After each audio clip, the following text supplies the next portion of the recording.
ዩናይትድ ኪንግደም ለጥገኝነት ጠያቂዎች አስደንጋጭ የተባለ ሕግ አወጣች። በዩናይትድ ኪንግደም በቋሚነት ለመቆየት ከዚህ በኋላ ጥገኝነት የሚጠይቁ ስደተኞች ቢያንስ 20 ዓመት እንዲጠብቁ ሊደረግ እንደሆነም ተገልጿል።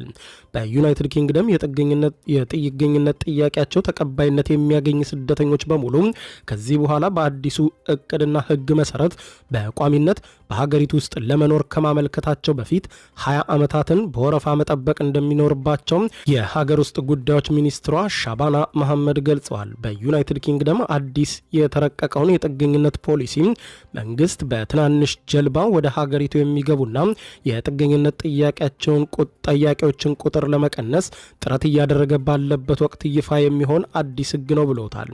በእቅዶቹ መሰረትም ጥገኝነት የተሰጣቸው ሰዎች በሀገሪቱ ውስጥ በጊዜያዊነት ብቻ እንዲቆዩ የሚፈቀድላቸው ሲሆን የስደተኛ ሁኔታቸውም በየጊዜው እየተገመገመና የትውልድ ሀገራቸው ደህንነቱ የተጠበቀ ነው ተብሎ ሲታመን እንዲመለሱ እንደሚገደዱም ተነግሯል።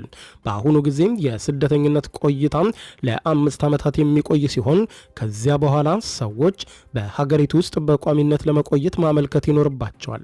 አሁን የሀገር ውስጥ ሚኒስትሯ የመጀመሪያውን ጊዜ ከ5 ዓመት ወደ 2 ዓመት ተኩል ለማሳጠር የሚፈልጉ ሲሆን ከዚያ በኋላ የስደተኞችን ሁኔታ በየጊዜው ይገመገማል ብለዋል።